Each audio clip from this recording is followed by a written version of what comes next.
Hey, JK here. I want to thank you for sharing part of your day with me. Y'all ready for this? Welcome back to 30 Teams in 30 Days. Finishing up with the NL West yesterday, we are now heading to the AL Central, where the worst team in that division was the Chicago White Sox. Their 2025 record was 60-102. Now, that does sound bad, but that's not their worst record at all.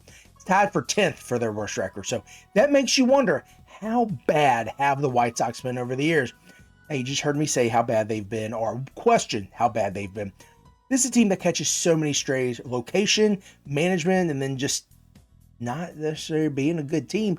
But they do have some players that can make some noise. In fact, as we get to the team leaders, Lenyn Sosa absolutely made a splash. He's been in the organization for 3 years and was actually one of their prospects, the top 30.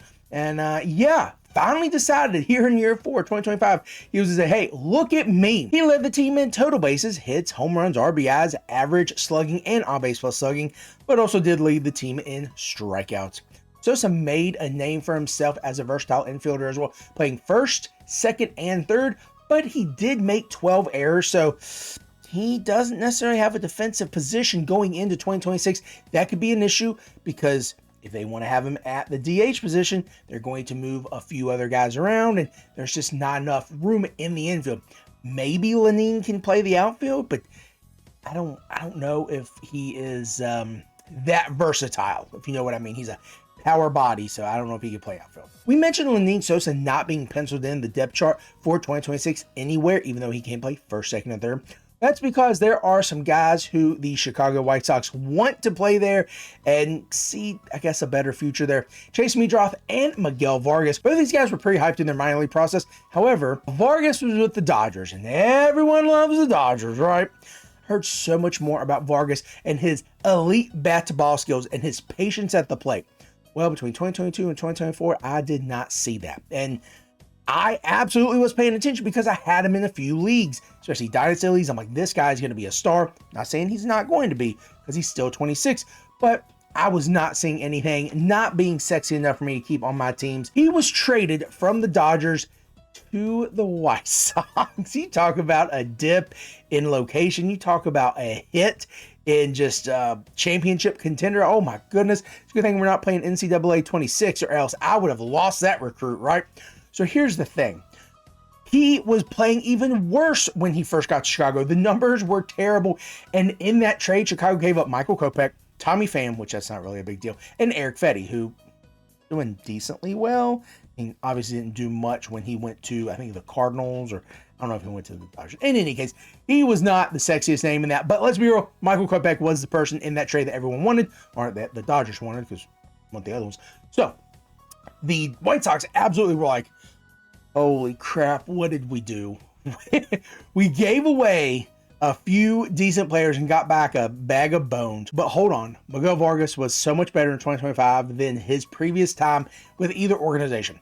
Improved in all of his numbers and did show a little bit of patience at the plate. He was still only hitting .234. So there is some relief. There is some form or fashion of, okay, we still have a 26-year-old. He's got a little bit of time under his belt. Still has, hopefully, a lot of time to play. So the White Sox aren't panicking yet, or as much as they were. I think we can all agree that the main reason why Miguel Vargas received so much more hype than anyone else that we're talking about right now, because he was the Dodgers organization.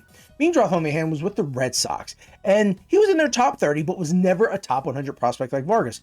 Vargas had 22 and 23 in the top 100. Meadroth just had the top 30 for the Red Sox. And let me tell you, the write-up for him was not good. Let me make sure I read this properly so that you get the same reaction I did. Meadroth's scout grade write-up says that he has fringy speed and arm strength. Meadroth doesn't offer much on the base paths or in the field.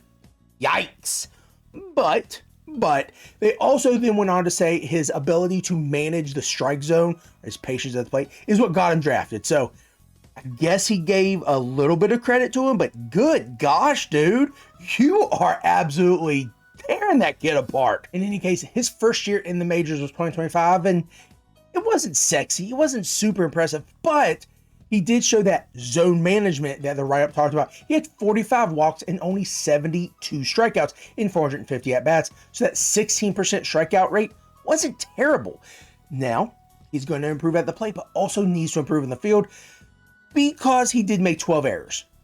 Ooh, I remember seeing one specifically, it hit him in the head, and he was like looking around for it, and I was like, that is such a White Sox thing to do. We've established the White Sox have second and third absolutely locked down. Potential of Lenyn Sosa at first, although they also do have some other options there. Who's going to play shortstop? Colson Montgomery.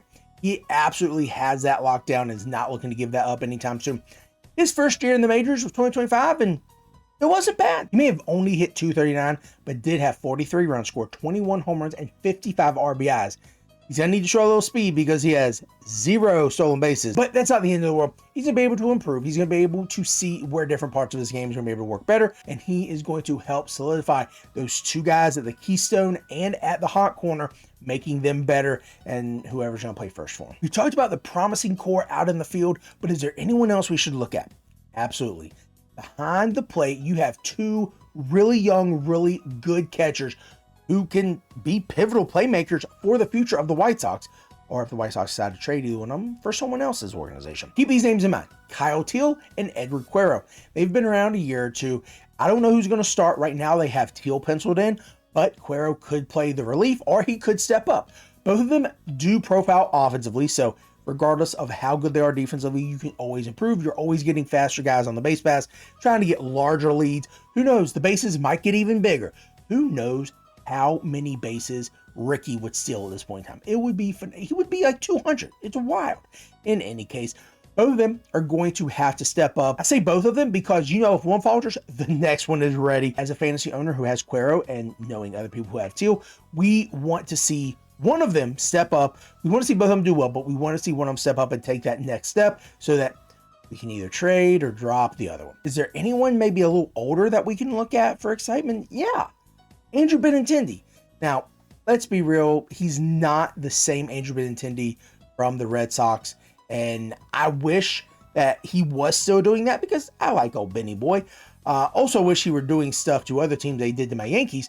But he matched his counting stats from 2024 to 2025 and actually saw a little bit of an improvement with ratios. The next guy we could talk positively about is Luis Robert Jr., or Luis Robert, as I like to call him prior to, 2021? Because that's what everyone thought it was. But nope, it's Luis Robert. In any case, he's a diva and is very injury prone. So if he could get over that hump and, get over himself, he could be a phenomenal player. Holy cow.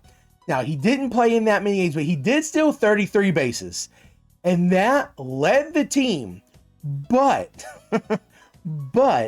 he was not the active leader because he did not qualify with enough at-bats. The active leader for stolen bases in 2025 for the White Sox was Chase Meadroth.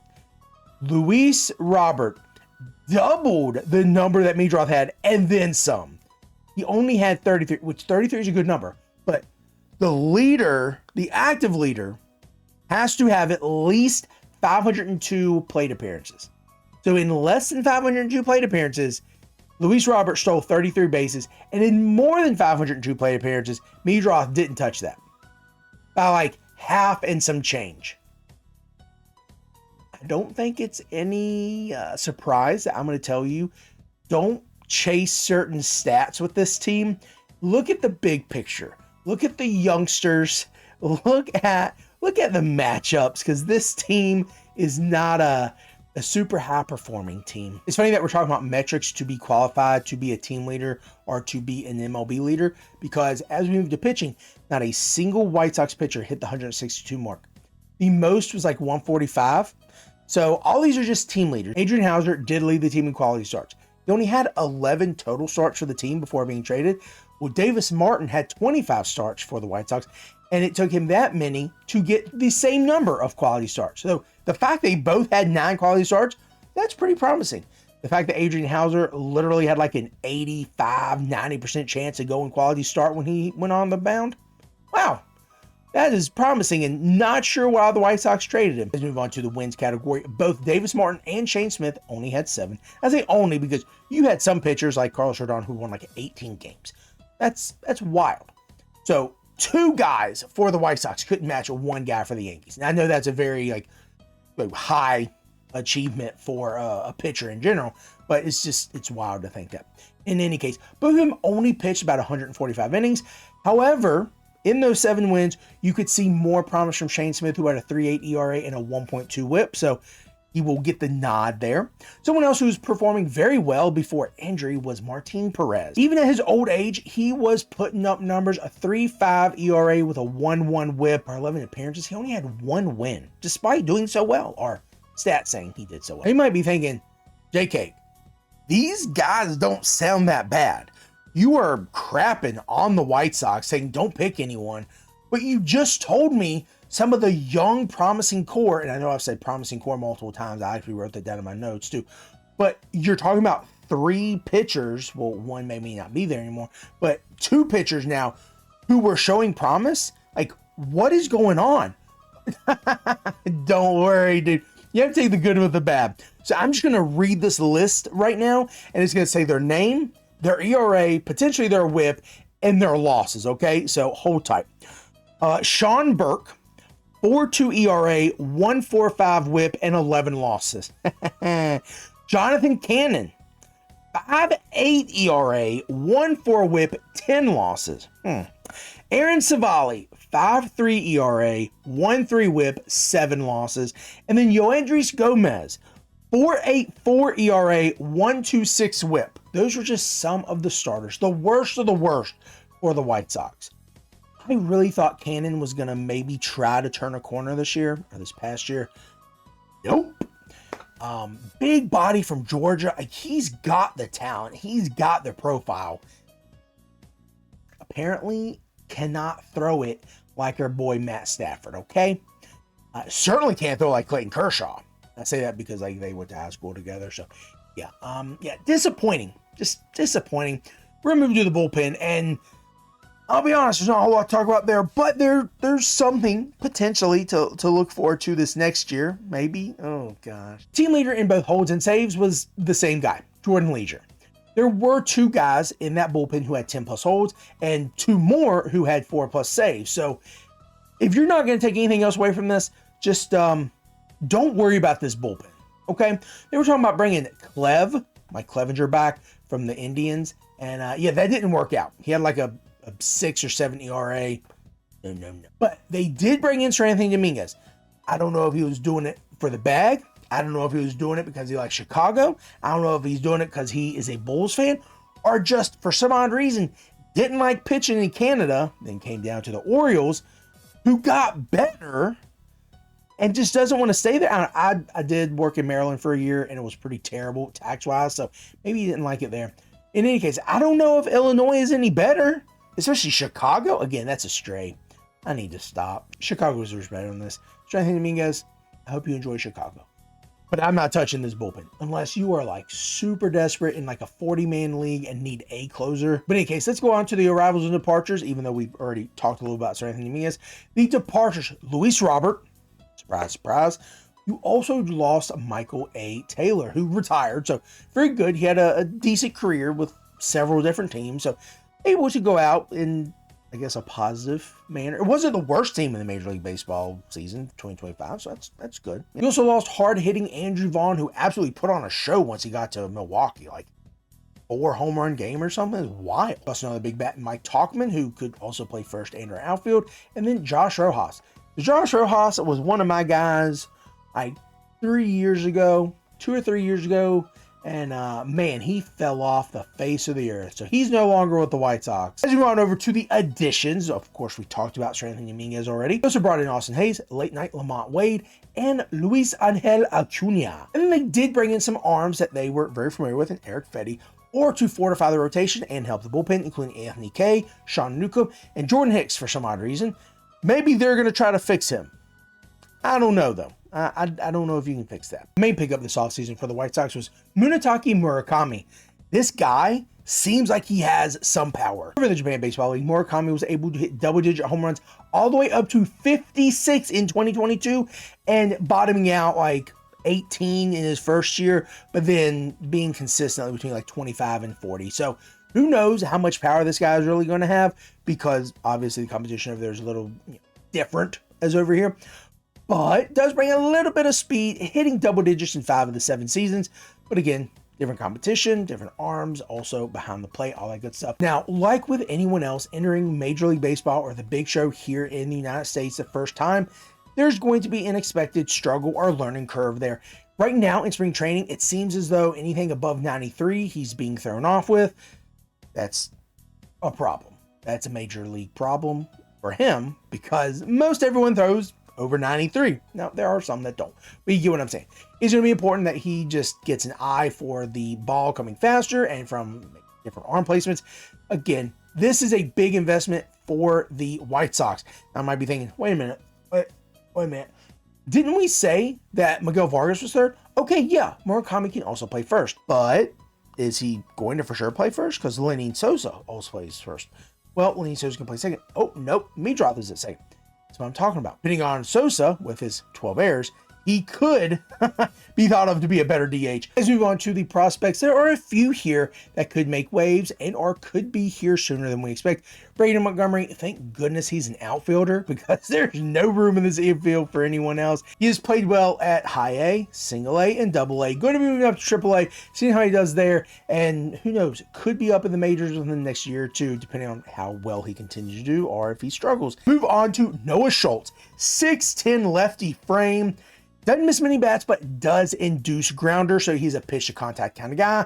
Does have secondary pitches as well. A lot of hype, a lot of excitement around him. Also, Hagen Smith, who is another lefty and who has a funky crossfire delivery. And the hype with these two guys, huge, so high. The White Sox want them. The White Sox need them, but they don't want to pull them up too fast. They don't want to ruin their confidence. So who knows when they're going to come up, but it will likely be sooner than later. As we move on to the fantasy assets, there are some guys here for different reasons you do want them. Not because they're sexy, but because of lack of depth, because of dynasty, because of the unknown. So Murakami and Meadroth, definitely two you want. You are going to want to look at Vargas in a dynasty, but then also maybe a 12 to 15 person league, because he might get hot. He might put some lumber in there and use those elite bat to ball skills that he apparently has. Also, Lenyn Sosa, I'm going to say in all, but in realistic terms, probably a 12 plus league. Maybe Benny in like a 15, 20 person league. Of course, Montgomery, definitely in all. Both of the catchers, Teal and Cuero.